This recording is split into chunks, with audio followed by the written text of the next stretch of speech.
Hello दोस्तों, Rana classes में आपका स्वागत है। तो आज मैं आपको सीआरपीएफ में 789 पदों का जो विज्ञापन जारी हुआ है उसके बारे में बताऊंगा, और sub inspector, assistant sub inspector, head constable के और अन्य पद क्या क्या बहाली और कितनी सीटें आई हैं, इसकी योग्यता क्या होगी। इस वीडियो को शुरू से अंत तक जरूर देखें। तो ये जो ओपनिंग डेट कब है इसका, तो 20/7/2020, मतलब अभी आपको समय है 8 दिन, उसके बाद वैकेंसी आएगी। क्लोजिंग डेट है आपको 31/8/2020। डेट राइट एग्जामिनेशन 20/12/2021, मतलब लिखित परीक्षा का भी डेट है जो कि इसमें दिया हुआ है। अब आते हैं पहला पोस्ट क्या है। इसमें क्या है, application are invited for male and female Indian citizen for filling up the combatant post of group B and C, non ministerial, non gazetted, combatant paramedical staff in Central Reserve Police Force on all India basis. The posts are temporary but likely to become permanent. The vacancy are as under. तो ये inspector है जो कि डिक्टीशियन का है आपको, नहीं sorry डाइटेशियन का है। आपको कितने पद हैं, आपको टोटल एक ही पद है। इसमें लेवल 7 की पोस्ट है। इसमें आपको योग्यता क्या चाहिए, BSc home science, home economics with nutrition as subject और इक्विवेलेंट फॉर्म रिकॉग्नाइज्ड यूनिवर्सिटी से सेंट्रल स्टेट। एज क्या चाहिए, कम से कम 30 साल चाहिए, बिलो 30 ईयर रिलैक्सेशन, और आपको 45 ईयर तक है जो कि आपको एज गवर्नमेंट के आधार पर 31/8/2020 के आधार पर। और क्या है, डिप्लोमा अगर आप इन डाइटिक्स में हैं, form and institution recognise any state central government, master degree in home science, तो ये सब रहने पर आपको ये तो छोटी एक सीट थी इसकी। लेवल 6 की पोस्ट कौन है, तो आपको सब इंस्पेक्टर स्टाफ नर्स, इसकी बड़ी वैकेंसी है, 175 है। आपको जनरल में है जो कि 81 पद हैं, आपको ईडब्ल्यूएस में 17 हैं, और ओबीसी में 40, एससी में आपको 26। तो ये 35,400 से 1,12,400 तक है। ये 12 पास है जो कि आपको रहना चाहिए।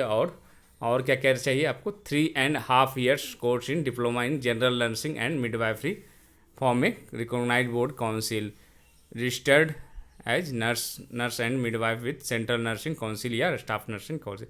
31/8 भी बिलो है जो कि 30 ईयर्स होना चाहिए। उसके बाद है सब इंस्पेक्टर रेडियोग्राफर, ये लेवल 6 की इसके 8 पोस्टें हैं। ये भी इंटरमीडिएट साइंस के होना चाहिए और डिप्लोमा सर्टिफिकेट होना चाहिए। रेडियो डायग्नोस्टिक से आपको 2 ईयर्स कोर्स होना चाहिए। ये भी एज है जो कि आपको 31/8/2020 ही रहेगा इसमें। असिस्टेंट सब इंस्पेक्टर फार्मासिस्ट का लेवल 5 की पोस्ट है, ये 84 पद है। इसमें 12th है, आपको 2 year diploma in pharmacy recognise, और ये रहना चाहिए 1948 एक्ट के तहत रहना चाहिए। इसमें भी आपको बिटवीन 20 से 25 ईयर के बीच में होगा, आपको एज रहना चाहिए। असिस्टेंट सब इंस्पेक्टर साइकोथेरेपिस्ट का है, लेवल 5 का है। इसमें भी इंटर रहना चाहिए साइंस के साथ। Bachelor in physiotherapy of 3 years diploma in physiotherapy रहना चाहिए, 20 से 25 ईयर्स इसका। असिस्टेंट इंस्पेक्टर डेंटल टेक्नीशियन का 3 पद, टोटल 4 पद है। मैट्रिकुलेशन चाहिए और 2 years dental hygiene course recognise dental. तो ये जो वैकेंसी है, जो लोग टेक्निकल किए हुए रहते हैं उनको काफ़ी आसानी होती है, और जो जनरल कंपटीशन उससे तो काफ़ी आसान, कम से कम ये टेक्निकल डिग्री में संख्याएँ कम होती है, सीटों की संख्या अगर कम भी है तो सिलेक्शन होने के ज़्यादा चांस है। फिर assistant sub inspector laboratory technician, तो ये मैट्रिक चाहिए और diploma certificate medical laboratory technology, state government या सेंट्रल गवर्नमेंट जो भी रहे, 20 से 25 या 1/8/2020 का होना चाहिए। और लेवल 5 की पोस्ट है ये assistant sub inspector electrocardiography technician, level 5 की पोस्ट है, एक ही सीट है, और मैट्रिकुलेशन चाहिए और इसका डिप्लोमा का सर्टिफिकेट चाहिए आपको, सर्टिफिकेट इलेक्ट्रोकार्डियोग्राफी टेक्नोलॉजी, 20 से 25 वर्ष। फिर हेड कांस्टेबल, आपको physiotherapy assistant, nursing assistant, medic, ये लेवल 4 की पोस्ट है, 88 पोस्ट है। ये इंटर होना चाहिए, 2 ईयर्स डिप्लोमा सर्टिफिकेट फिजियोथेरेपी रहना चाहिए। और वांछित योग्यता क्या है, 1 year experience with recognise hospital institute, ये रहना चाहिए आपको 18 से 25 और 31/8/20 का ये डेट माना है। हेड कांस्टेबल एएनएम और मिडवाइफ, इसका 3 पद है, लेवल 4 की पोस्ट है। ये भी इंटर पास है, 2 ईयर्स डिप्लोमा नर्स बायोफ्री में रहना चाहिए, लेवल 1 ईयर्स एक्सपीरियंस रहे तो इसका भी 18 से 25। Head constable dialysis technician, level 4 की पोस्ट है, ये भी इंटर पर है, इसका भी डिप्लोमा 2 ईयर का होना चाहिए।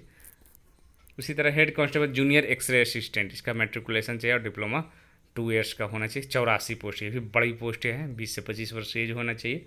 फिर हेड कांस्टेबल लेबोरेटरी असिस्टेंट, ये मैट्रिक पर है और आपको लेबोरेटरी असिस्टेंट का सर्टिफिकेट होना चाहिए। उसके बाद हेड कांस्टेबल इलेक्ट्रीशियन का एक ही पद है, बड़ी वैकेंसी में। फिर कांस्टेबल कुक का है, आपको सिर्फ 116 पद है, लेवल 3 का है। मैट्रिकुलेशन पास फॉर्म 18 से 23। तो जिनके पास मान लीजिए टेक्निकल डिग्री अगर नहीं है तो इसको भर सकते हैं। और not less than 1 years experience cook should भी मेडिकली फिट होना चाहिए। Not less than 1 years experience as cook, cook का जो कि आपको एक्सपीरियंस आप बना सकते हैं कहीं से भी अगर आप हैं कुक। तो बस सबसे जो आसान है टेक्निकल में यही है, आप लेवल 3 का फर्स्ट। फिर कांस्टेबल सफाई कर्मचारी का भी है, इसमें ये भी है आपके लिए 121 पद है, इसको भी आप भर सकते हैं। और आपको मैट्रिकुलेशन है और आपको नॉलेज ही इंग्लिश हिंदी का रहेगा, ये आपको भर सकते हैं। इसमें ये लेवल 3 की पोस्टें भी है। फिर कांस्टेबल धोबी बासमैन है, ये भी एक्सपीरियंस लेकिन मांग रहा है इसमें धोबी का। फिर आपको मैट्रिकुलेशन मैट्रिक चाहिए इसमें, और इसमें फिजिकल एंड मेडिकल स्टैंडर्ड होना चाहिए 18 से 25। कांस्टेबल टेबल बॉय, ये भी लेवल 3 की पोस्ट है, 21,700 से शुरू।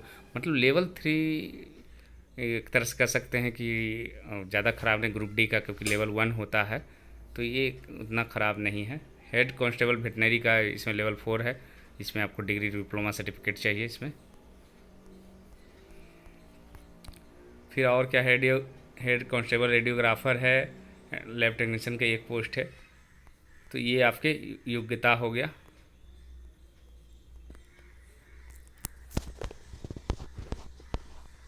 उसके बाद आते हैं एज रिलैक्सेशन है, आपको SC ST का आपको 5 वर्ष, OBC का 3 वर्ष है। उसके बाद आपको प्रोसेस ऑफ फिजिकल स्टैंडर्ड सबके लिए अलग अलग है, लेकिन हाइट जो है आपको ये दिया हुआ फिजिकल स्टैंडर्ड इतने पोस्टों के लिए, ये हाइट है मेल कैंडिडेट के 170 और फीमेल के 157 होना चाहिए। चेस्ट 80 सेंटीमीटर और फीमेल के ये है जो कि आपको हो सकता है मीन शेड्यूल ट्राइब्स के लिए है, जो कि ये कम है जो रिलैक्सेशन रहता है। फिजिकल इफिशिएंसी टेस्ट है जो कि आपको ये सब पोस्टों के लिए है, nutrition, SI, nurse, lab technician, ये सब के लिए 1 मील रेस है जो कि 7 मिनट 30 सेकंड में होना चाहिए। फीमेल का है 800 मीटर रेस है जो कि 6 मिनट में होना चाहिए। हाइट है जो कि आपको कांस्टेबल, मलाई, कुक, सफाई कर्मचारी, ये सब के लिए आपको चाहिए 170 सेंटीमीटर।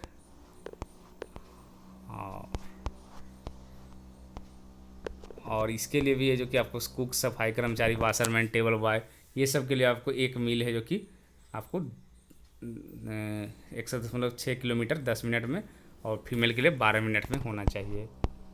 फिजिकल स्टैंडर्ड हो गया। कैरेक्टर सर्टिफिकेट चाहिए इसमें। मेडिकली एग्जामिनेशन सेंटर आपको कहाँ कहाँ रहेगा वो आप देख सकते हैं। न्यू दिल्ली, हैदराबाद, गुवाहाटी, जम्मू, प्रयागराज, अजमेर, नागपुर, मुजफ्फरपुर और पालीपुरम।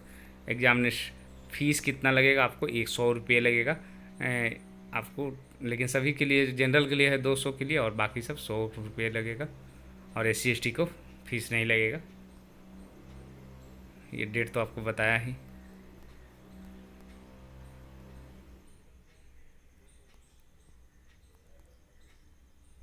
रिक्वायरमेंट प्रोग्राम क्या होगा, पहले आपको फिजिकल होगा, क्या होगा, फिजिकल होगा। उसके बाद 100 नंबर का एग्ज़ाम होगा। पहले क्या होगा, आपको फिजिकल होगा, उसके बाद आपको 100 नंबर का एग्ज़ाम होगा।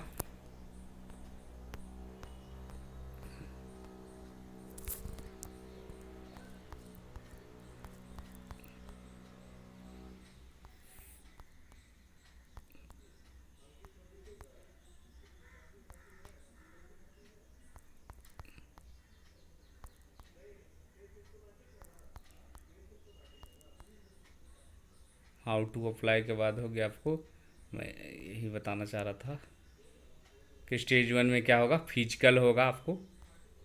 उसी दौरान एजुकेशन सर्टिफिकेट ये सब है जो कि आपको जांच कर लिया जाएगा।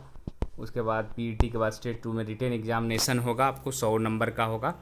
और 1-1 मार्क्स का होगा, 2 घंटे का समय होगा। General intelligence and reasoning 10 question 1 marks के रहेंगे। जनरल अवेयरनेस 10 क्वेश्चन रहेंगे 1 मार्क्स के। न्यूमेरिकल एप्टीट्यूड रहेंगे 15 क्वेश्चन 1 मार्क्स के। और इंग्लिश हिंदी कंप्रेशन है जो कि आपको ऑप्शनल मीडियम हिंदी में 15 15 30 10 40 50 1-1 मार्क्स के, जो कि आपको 100 question each carrying 1 part A में ये रहेंगे 50 क्वेश्चन। फिर 50 पार्ट बी में क्या रहेगा आपको, question will be profession of trade रहेगा, जो भी ट्रेड से संबंधित रहेगा उससे रहेगा, वो भी एक मतलब 100 नंबर को रहेगा। स्टेज 3 में क्या होगा, ट्रेड टेस्ट होगा आपका, स्क्रीनिंग ट्रेड टेस्ट होगा और डॉक्यूमेंट्स होगा। ये भी आपको टोटल है जो कि 20 मार्क्स के रहेंगे। ये 20 मार्क्स का क्वालिफाइंग रहेगा आपको। पहला है जो कि 10 + 15 + 20 नहीं, टोटल है जो कि आपको 20 मार्क्स के रहेंगे।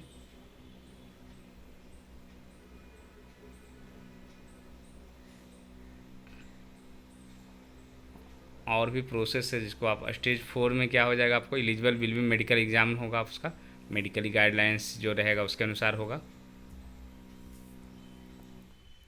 तो ये प्रक्रिया है, आप इसको वेबसाइट पर देख सकते हैं। और ये वेबसाइट है जो कि आप www.crpf.gov.in पर इसको डाउनलोड 20 तारीख से आप भर सकते हैं। तो आपको वीडियो कैसा लगा कमेंट बॉक्स में ज़रूर लिखें। धन्यवाद।